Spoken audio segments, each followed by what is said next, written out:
moom bu ko neexoon def comme ay moromam di tambaambaalu ci bureau yi di wuti audience ak lijjanti xarum tabaski xam nga fi mu ne salle d'audience su ministre yaa ngi fees del waaye moom dépense su këram lay jël di ko dugal ci xeex bi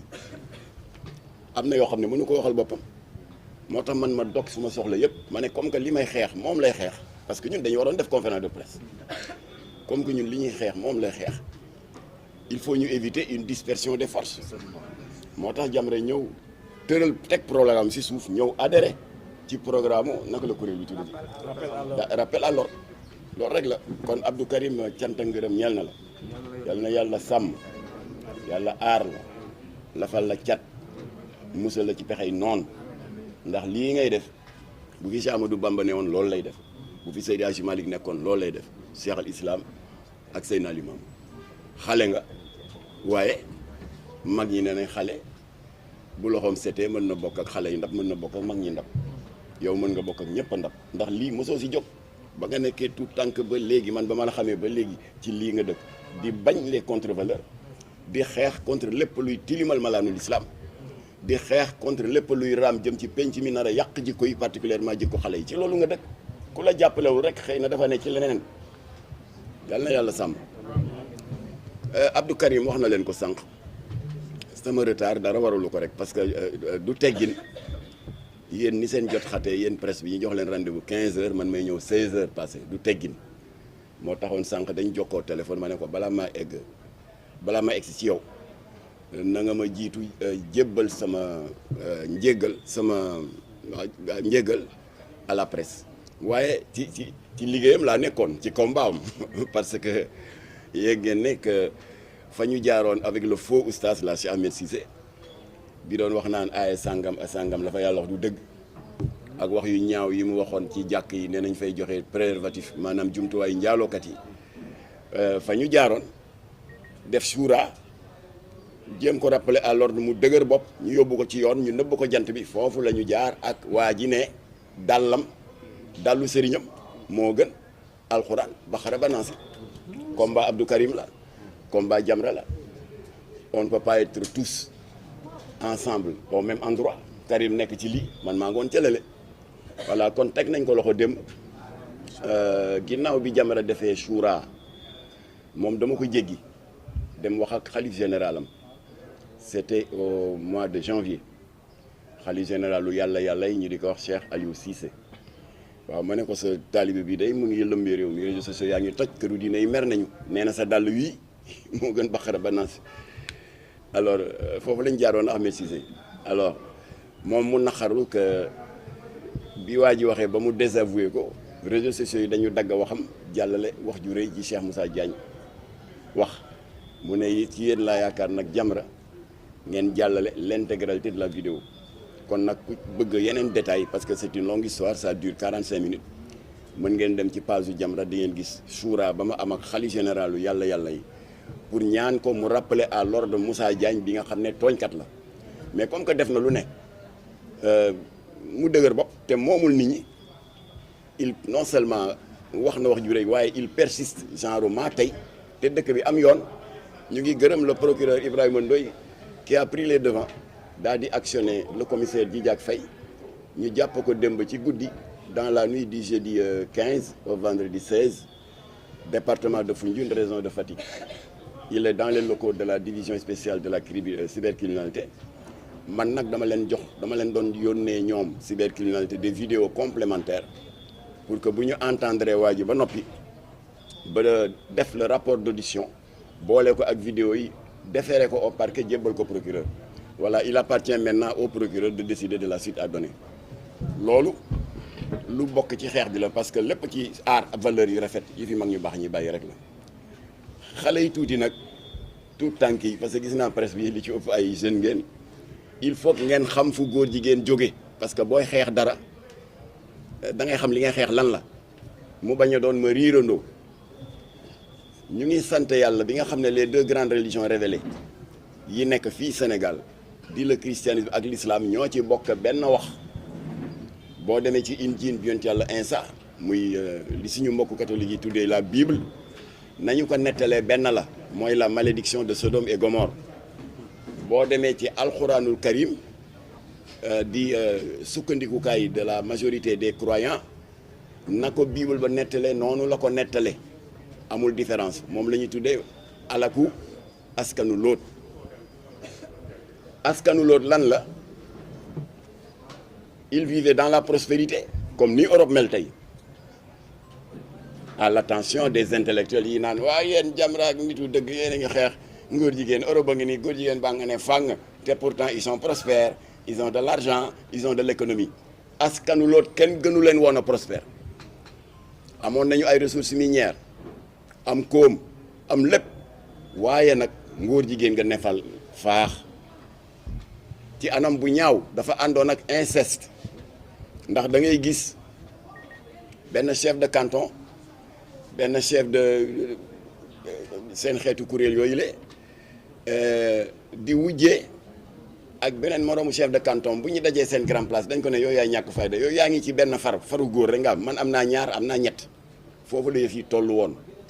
daan nga gis ko am doom bu góor mu dem ba nekk waxambaane 18 ans 20 ans dëgër te yaa ko jur de yaay baayam nga fexe ba doxaan ko def ko far muy double péché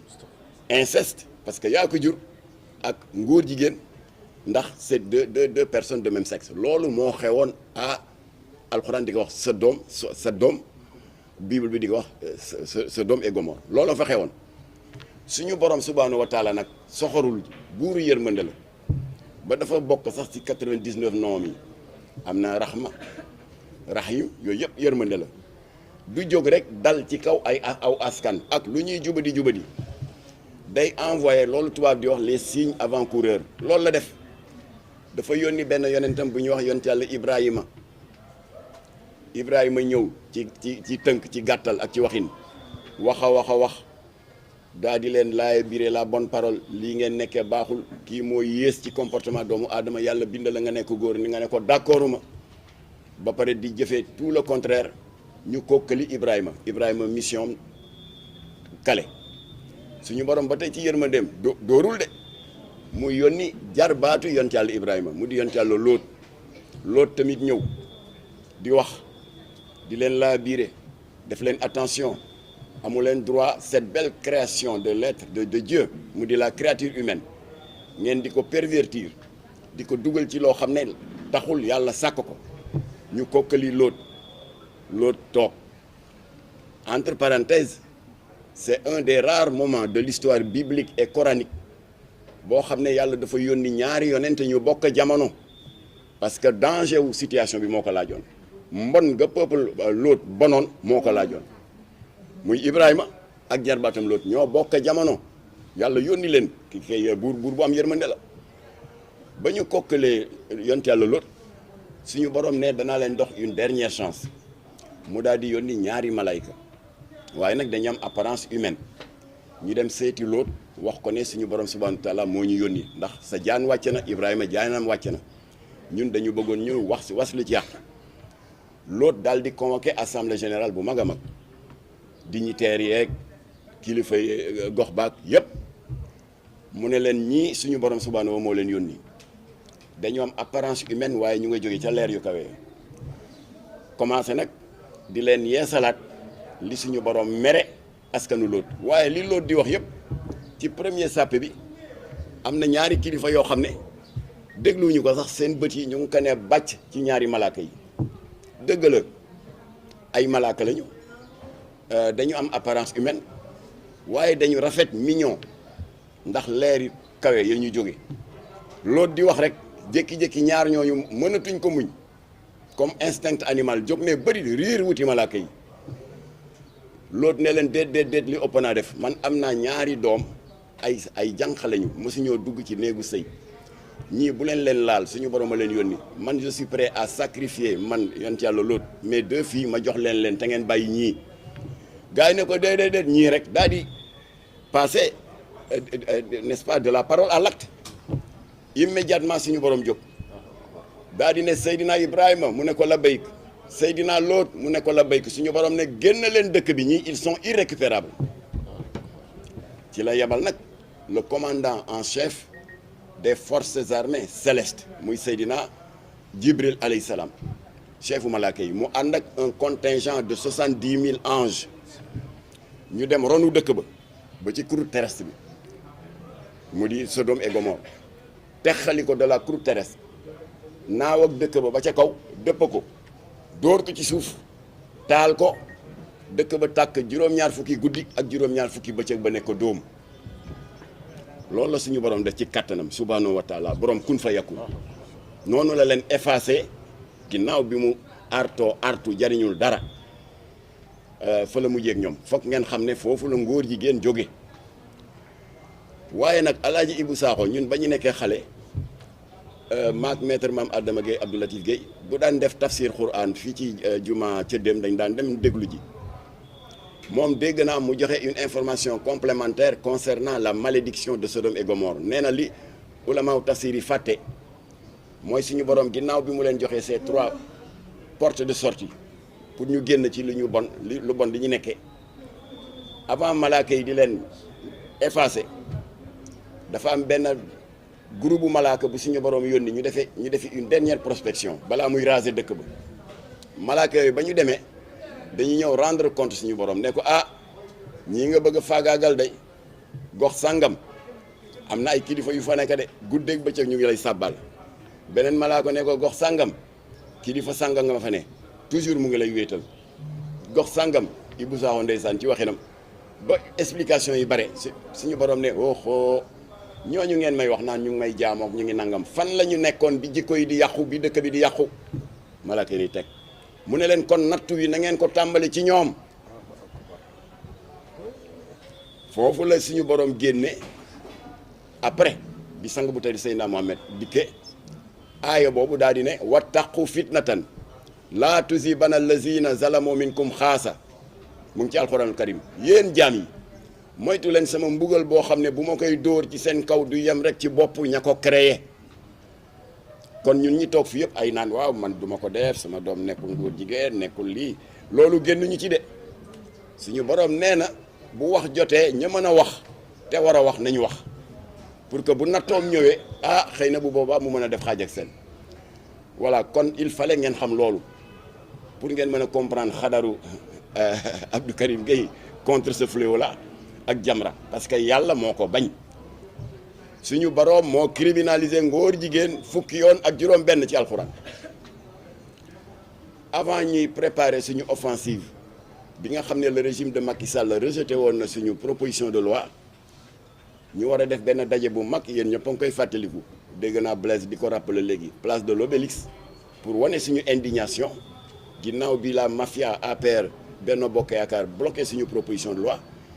alors l'imam Aboubacry Faye bu jamaatu Ibadou Rahman dafa jaar kër ga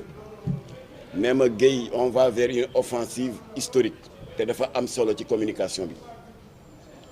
indil ma am nga téere alxuraan ma ne ko waaw mu ne indil ma ko ma indi ko ñu tëju maag Aboubacry Faye jamaatu Ibadou Rahman ñu tëju 1 heure de temps pour lay bañ a am ak ñu am firnde yu wér ne yàlla moo ko jëkk a criminalisé ñu daal di tàmbali maag Aboubacry Faye 4 heures de l'après-midi ba ñu julli tàkkusaan di recenser ñu ngi ko tàmbalee Faatihatul Kitaab ba Liif Laam Miim Zaalika recensé nañ 16 fatwa yu suñu borom yëkkati bu gën a tar sa morom nga ne bii di ko dóor ci borom ñaari tur yi 16 criminalisation sooratul Tawba sooratul Anfal sooratul Naml sooratul Ankabut sooratul Anbiya le reste boo leen demee ci page Facebook Jamra di ngeen gis l'ensemble des 16 fatwa yi suñu borom yëkkati di ko dóor ci borom ñaari tur yi suñu mbokk catholique yi tamit kenn demul ñu des Blaise wax na ko léegi Blaise ma complété sa information boo demee ci Ancien Testament téere ba ñuy wax Lévitique chapitre 18 verset 22 suñu borom wax na fa la mu wax ci alxuraan parce que Bible bi moo jëkk a wàcc ci alxuraan chapitre 18 verset 22 ci Lévitique suñu borom nee na coucher avec un homme comme on couche avec une femme est une abomination kon nag 98% des croyants de ce pays catholiques et musulmans confondus ñu ngi sukkandiku ci ay textes sacrés qui ont eux-mêmes criminalisé l'homosexualité waa nga jóg taxaw naan c'est toléré loolu c'est toléré suñu borom rëbb leen 16 fois Bible bi wax ci lu leer chapitre 18 verset 22 ci Lévitique tolérance kay amu fa loola waral nag am nañu ko évoqué léegi ci seen intervention bi fi coow li amee fii ci université de Dakar le 17 mai 2024 dégg ngeen position bi ci Jamra jël ñun xaaruñu kenn ndax tubaab nee na il faut battre le fer pendant qu'il est chaud ndax université de Dakar yéen a ma ko gën a xam biñ koy tabax amaguñu indépendance yàgg na fi 1959 la université de Dakar tradition la tradition républicaine au Sénégal chef d'État bu fi jaar soo amee benn invité de marque ni nga koy yóbboo mu visiter des sites touristiques comme le parc animalier de Hann ni nga koy yóbboo mu visiter la maison des esclaves de Gorée tradition la également nga yóbbu ko ci amphithéâtre bu mag ba mu jàkkaarloog étudiants yi weccanteeg ñoom ay kaddu tradition la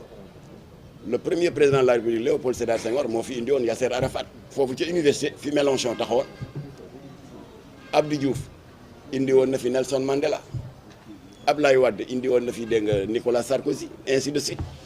mais c'est la première fois dans l'histoire du Sénégal ñu indi ci bërëb bu tedd bii nga xam ne li ko tax a jóg mooy ubbi dënnu étudiants yi jëmbat ci seen xel ak ci seen xol xam-xam ak jikko yu baax c'est la première fois ñu indi fi koo xam ne il a la réputation mondiale d'être porteur de 2 agendas sataniques muy Jean-Luc Mélenchon premier agenda satanique il est membre de la loge maçonnique GOF le Grand Orient de France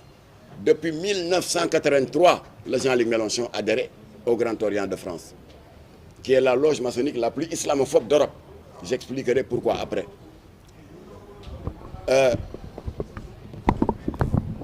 1983 à titre de rappel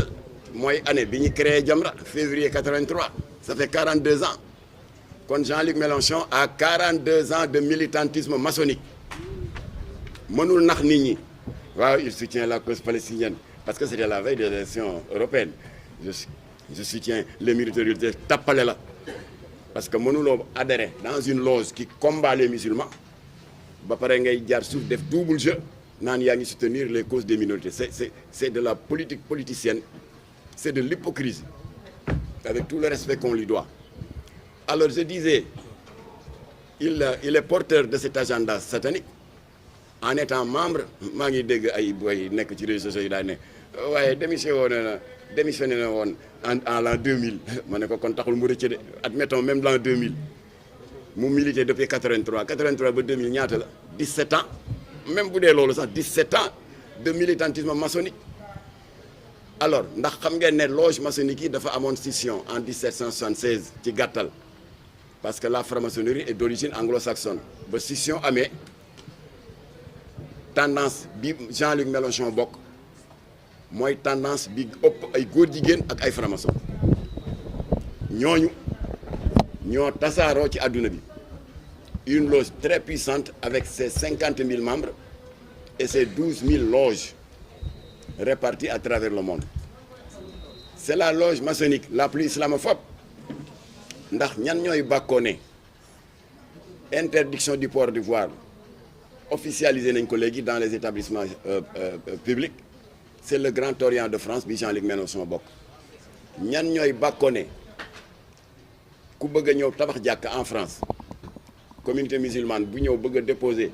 demande dañ lay laaj plan bi buñ ci gisee minaret ne la dindi ko wala duñ la ko autoriser kan moo koy bàkkoo les députés du Grand Orient de France bi Jean-Luc Mélenchon bokk ñan ñooy bàkkoo ne la loi Simone Veil qui autorise le yàq biir di avortement que ñoom ñoo fexe ba léegi mu nekk une loi officielle le Grand Orient de France bi Jean-Luc Mélenchon bokk bu ñu fi nekkoon di lim ñaaw teefu ce Grand Orient de France qui est une loge maçonnique la plus satanique duñ fi jóg seen ñaawteef bi gën a ñaaw nag c'est le 17 mai 2013 Grand Orient de France dont Jean-Luc Mélenchon ñooy bàkku ne ñoo wañaar loxo François Hollande le président de la République ba obligé ko mu promulguer la loi du 17 mai 2013 qui légalisent le mariage qu'ils appellent pudiquement di si diw confiture le mariage pour tous c'est-à-dire le mariage góor jigéen loolu Jamra waxoon na ko avant Jean-Luc Mélenchon di ñëw le 10 avril Mélenchon daal di ñëw le 17 mai université daal di dëggal li Jamra wax kenn forcé wu ko moo jël micro jàkkaarloog étudiants yi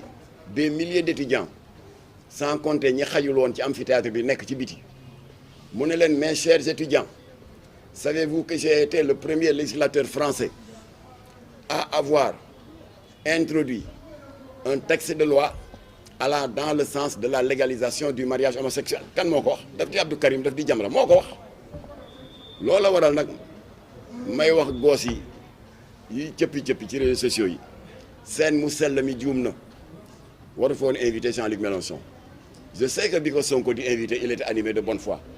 mais la réalité est là invité na fi koo xam ne c'est l'incarnation de deux agendas sataniques kilifa la ci franc-maçon yi te franc-maçonnerie boobu bugguñu diine te porte-drapeau la ñuy propagande l'idéologie LGBT te boobu moom tubaab nee na l'aveu est la reine des preuves moo jël parole waxal ko boppam kon nag cet argument là consistant à dire que waaw xanaa waa nitu dëgg ak waa Jamra dégguñu français pourtant Sonko tontu na Jean-Luc Mélenchon nee na ko bu Occident continuer di ñu bëgg a imposer ses contre-valeurs mën na indi casus belli xanaa jàngu leen tubaab xanaa jàngu leen français d'abord casus belli c'est pas français c'est une expression latine mu ngay tekki jubóodiku bu tar bu mujje si dogo wala si jàmmarloo loolu mooy casus belli jubóodiku boo xam ne dafa dem ba tar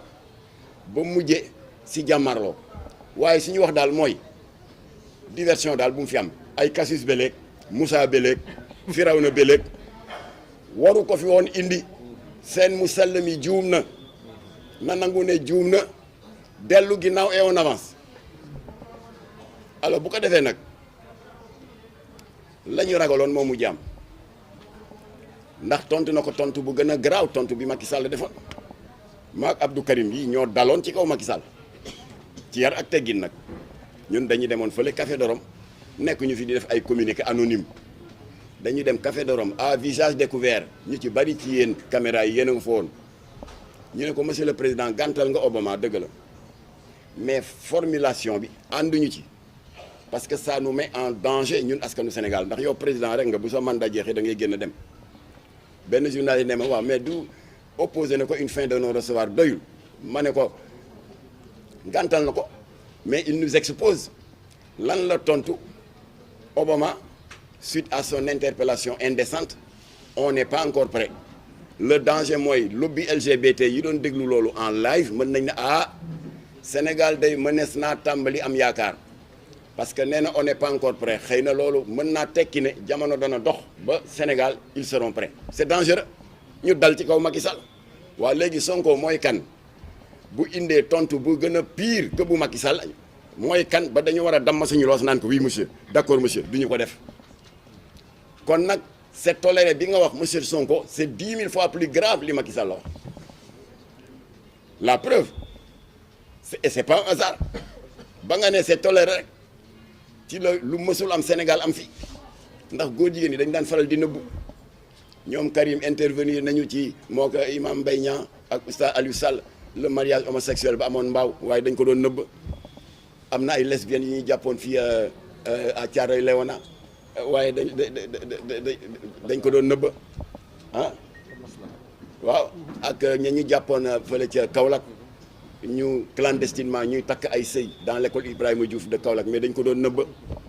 ak ñaari góor jigéen yi ñu jàppoon dans la nuit du 22 au 23 grande mosquée ak suñu borom nu mu fonkee ce lieu de culte ba daf ko wutal bakk dans suratul jinni nee na wa anal masajida lillahi jàkk yi mooy sama néeg ñu bett fa dans la nuit du 22 au 23 à 3 heures du matin ñaari góor jigéen ñuy njaaloo ci jàkk ji waaye dañ doon nëbbatu rek bett nañ leen mais c'est la première fois góor jigéen boo xam ne dès sa descente d'avion mu dugg ci benn yango yore téléphone am di selfie di ñu kokkali je suis au Sénégal les gars waxul ak ñun de dégg naa ko wax léegi mu nga wax ak ña ca biti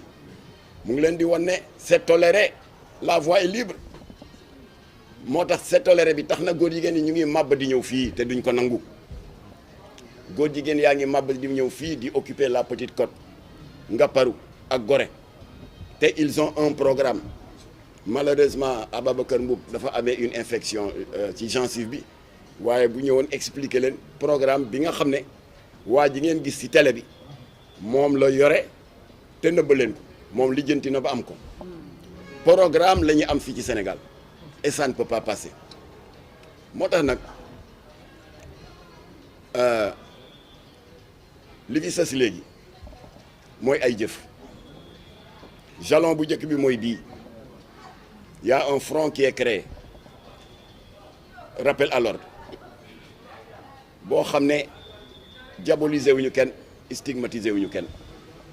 dafa am ay autorité yoo xam ne kuréel yi xeex contre ngóor jigéen nitu dëgg ànd sàmm jikko yi Jamra ba ñu tegee par choc Macky Sall mu lànk ne du ko criminaliser dafa am assemblée générale bu mag bu ñu defoon au mois de février 2022 ci la opposition bi classe politique bi ñëw exploiter suñu combat am na ñu fa jël parole naan wooy dañ ko war a criminaliser Sonko est allé plus loin dafa recevoir le directoire de ànd sàmm jikko yi nee leen man day bés bu ma jotee ci nguur gi lii bokk na ci loi ya may jëkk a jël kan moo ko sosal moo ko wax waaye ñun nag on le prend au mot nee ko acca bismillah mu ne nañu votel ba noppi rek sénégalais yi votel leen en masse 54% tellement ils étaient furieux et en colère ci le régime Macky Sall rejeté suñu proposition de loi ba dañu fal koo xam ne sax xamuñu ko ndax faj mer ñu bari bañ leen ne ki falu président Diomaye Faye la tuddee ñu ne kuy kooku sénégalais moo am boobu détermination bu meree rek mën na jël benn golo wala benn ganaar sax solal ko mbubba président ne ko yaay falu ba ñu faloo am 54% ba jël président de la république ñu ne waaye sëñ bi léegi acca bismillah criminalisation ñu ne waaw xam nga ñi bloqué woon projet ànd sàmm jikko yi ils sont toujours majoritaires à l'assemblée kon il nous faut l'assemblée sénégalais ne loolu du problème daal di jëlaat élan man dama def sax loo xam ne mosuma ko def xam nga sumay jarbaat dañuy tàmm bu élection amee ñu di ma laaj pour ma orienter leen ma ne leen Sonko nee na dana criminaliser ngóor jigéen le seul obstacle amagul majorité à l'assemblée dem leen ngeen jox ko majorité xëy na keneen def na noonu keneen def noonu ñu joxaat ko majorité ñu daal di am 130 députés sur 165 donc am nañ majorité écrasante à l'assemblée am l'exécutif di le président de la république ana lay fu lay amati léegi loolu la waral nag bu fekkoon criminaliser nañ ko nëgër ni saay-saay bii fi ñëw di selfie du fi ñëw waaye non seulement sàmmoo sa kàddu waaye da nga wax ne c'est toléré voilà loolu la waral nag tey mooy premier jalon bi informer opinion bi ne ñi bokk la ñuy bañ boole lañu seen doole deuxième jalon bi bu leen ko xeeb c'est important ndax moom laa ubbee sama wax sànq biñ ma joxee kàddu dénk suñu bopp yàlla dafa am solo ndax ñun lii ñuy xeex du suñu bakken suñu borom moo ko jëkk a criminaliser liimal naa leen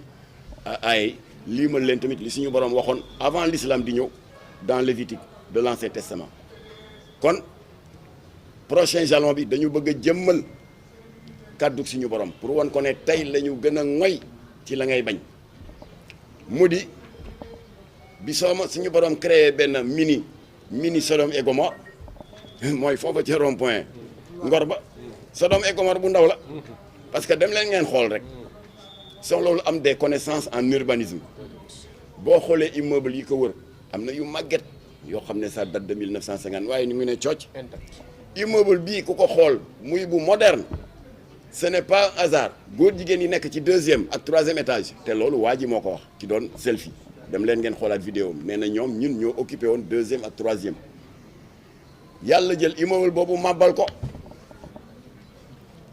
ba pare daal di bàyyi waa ji la vie sauve ma ne ko dama bëgg dem nga témoigner ji waa ji wane tànk baa nga xaw a xoosu bu metti ak loxo bi mu ne gaañ-gaañ yi rek laa ci am waaye diw ak diw ñu nga woon deuxième diw mu nga woon troisième daal di tiit nañu alors kon nag le 23 ajjuma bii di ñëw Abdou Karim def na le nécessaire sur le plan administratif déposé nañu demande d'autorisation du demande d'autorisation sax waaye xam nga